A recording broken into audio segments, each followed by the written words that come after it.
Why so close? You got smudges on your lens. People are going to think I'm uglier than I am. I'm Up North Outdoors dad, and I'd like to introduce you to Up North Outdoors mom and my wife. 1987, military HMMWV, pronounced Humvee, highly mobile multi-purpose wheeled vehicle. This is an ex-military one, it's not an H1. I've owned this for over 20 years now. It's one of two that I got. This one was original camo, it did see action. Done a lot of mods to it since we got it. Big difference between the military HMMWVs and the H1s are these are 1 1/4 ton vehicle rating. These are designed to take a 30-mile-an-hour impact from a helicopter drop onto the ground. Don't try that with an H1. These also do not have the central tire inflation system in them. These from the military have aluminum run flats that clamp onto the the split wheel, which we don't have on this anymore. That run about 1/4 inch from the inside of the tread, so you shoot out the tire, you blow up the tire, it still has that piece of aluminum to run on. It's got 4 independent gearboxes on all 4 wheels. That's what gets these the ground clearance. So if you look underneath it, you won't see any axles going across like you do on a pickup. So a standard stock Humvee with the 35-inch military tires on it has the equivalent ground clearance as a pickup truck with 44-inch tires on it. That's more ground clearance than my truck. Yeah, they're pretty unstoppable. They got mechanical lockers in them. It took me a few years to figure that one out. But if you get the RPMs up in drive and then you slam on the brakes, that force locks in the front and the rear end. So all 4 tires are spinning and turning. This can be converted into a pickup model. We have all the parts to do that here too. They got little clips right here. They're kind of neat. These turn and pop out. And then this slides right up. This tucks into that channel right there, drops down, and that's how you start converting it into a pickup. This one we picked up the slant back and the hard top and the turret on the top. You can see that from inside the cab. Here's your lock right here. You undo this locking system. That whole top spins. Those 2 pads are your backrest. This flips up and opens. Usually there's some kind of standing platform or something down here for the guy. So as he moves and turns in the Humvee, the turret turns. That black A-frame mount you can see on the top there, that's where the gun goes. There's a pedestal mount that can drop in there or a blast shield. We have both that can drop in there. Then you could put either a Modus or a 1919 or whatever you want, pins right into it. And it'll spin full 360 and the gun will spin in the turret and you have up and down motion. Don't have that on because it won't fit in the garage. 6.2 diesel in them. The GM, right? Yep, some of them had the 6.5.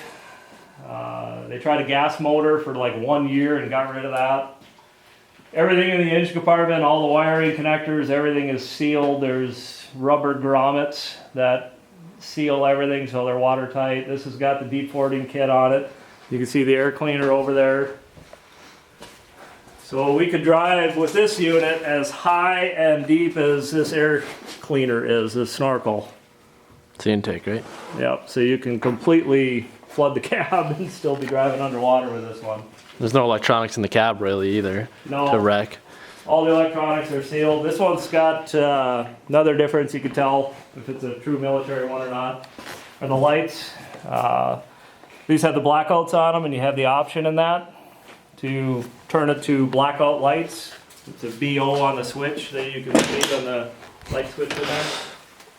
Blackout marker. So you Blackout turn that drive. on, all the lights are off, and it emits, I don't know what it is, but it's not a light. It emits something on all four. It's like what goes out on night vision. Yeah, so when you're wearing night vision, it sticks out, you know, like a spotlight. And then with any night vision, you need a little bit of light in order to see, at least with the Gen 1 through 3s of night vision. So that's what this is. This is just a tiny little light that emits a little bit of light that shines down but not forward to provide enough illumination for your night vision to work. We added the 15,000 pound winch. Normally the military ones have a hydraulic winch on it, but they're not rated very high. Do we have the video of us tearing our old deck off with the winch? Yeah. Remember that? Yeah. Should've We use recorded that that. winch a lot. Every time Cullen gets stuck at midnight in the middle of nowhere, he calls me. Yeah, I guess it had some bulletproof glass in the windshield. We took that out and put tinted glass in it. Tell them about everything you did to it. It was a two-door soft top pickup when we got it. So over the last 20 years, I found a hard top slant back kit and found a hard door kit, and like I said, it was camo and green. And then Cullen's grandpa painted it up for me, Dodge Viper silver with a clear coat. And then it got too nice for me to run through the trails anymore. What the tires and wheels and the bumper and everything you've made for it. Yeah, these tires and wheels are, these fit H1s as well. So that's what these are off of. They had the central tire inflation valve stem or whatever that they have in there, so we had to convert that. I got these from Cascar. They're a H1 and military Humvee part supply warehouse.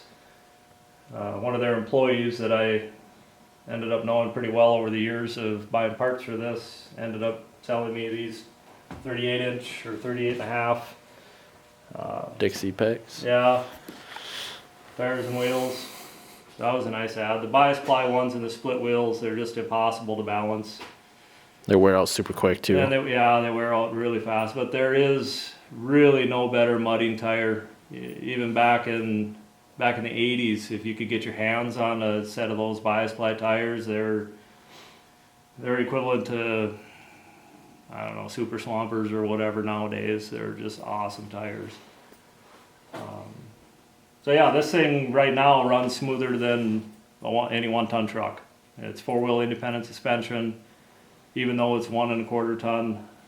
With the extra weight that we got on it with the hard kit, it rides pretty smooth. Well, your bumper and lights. Yeah, I fabricated that years ago. That's probably 15 years old, that bumper is, and the light bar. That's not stock or factory. That Rhino line actually held really good. Yeah, it was a bedliner that a local place put on there for me. One tip on that is they have UV protectant they can add for an extra $10, and they didn't add it. That's why it's kind of a flat black instead of a shiny black. So You didn't want them to add it? they didn't tell me. Oh. I got it, and then 6 months later, it went flat black instead of gloss black, and But still, like, how it hasn't rusted through anything like that? That's held better than our powder coat. yeah. It's held for a long time. Parts on this aren't cheap. If you're looking at getting one on auction or something nowadays, Yeah, because You they're can selling get a 'em bunch of them easier. now. parts are not cheap. One gearbox that you will break and it will wear out is about $1,000. Any part that's for a Humvee, if you go on Cascar or any other website, you'll see extremely expensive. So just because you might be able to get one for, $5,000 to $10,000, it can nickel and dime you to death. So we don't put a lot of miles on this. Got like 30,000 something on it. Yeah, I think 30,000 on it now. When I bought this one, it was one of only, I think, 120 military Humvees that were released for private ownership in Oh, the wow. world. They had one auction back in the 80s, and they auctioned off about 120 military Humvees, and then afterwards they looked at what they did and they said, wow, we just auctioned off a 1.25 ton vehicle with no seat belts, non-padded dashboard, no airbags, no crush zones that can basically drive through a building, and any 16-year-old kid can now drive it. So after that, they stopped auctioning them off and they started crushing them and cutting them in half. Then junkyards started buying them after they were cut in half, welding them back together and trying to sell them to the public. But at that point, the penalty got so severe that if you got caught driving one without the military release form, you could get 20 years federal prison and a $100,000 fine and your vehicle seized. So at that point, me and Arnold Schwarzenegger and about 100 other people were the only ones who had these. So before they started auctioning them off, about a year before they started auctioning them off again, the value of this was up around $80,000. But now that they're auctioning them off again, Yeah, it's because they're going all MRABs here pretty soon. yeah. That's why they're auctioning all the old ones off. But they're a lot of fun. They'll get you places where a normal pickup can't. So that's kind of what got us interested in the Sherp too, and I'm sure Cullen as a kid building his truck, it was just a passion for four-wheel drive vehicles. This compared to the Sherp makes this thing look like a front-wheel drive car. There's absolutely no comparison. This has been Up North Outdoors Dad. Like, subscribe. I don't have Instagram. I don't have Twitter. I don't even have Facebook, so there's nothing for you to click on down below for me. But you can click on Cullen stuff. Buy merch. Have you even made any more merch? No, I just have decals right now. I don't even have a decal. Well, I sold all the hats, and then I didn't really make that much money off the hats because I sold them for too cheap. Okay. And then I gave like 5 of them away. Don't worry about merch. Well, decals. Decals. You can get decals. Even though I don't have one. So When you yeah. buy one. Like, subscribe. What else do you say? Because you can comment if you want. Comment. Leave a comment. Fist bump.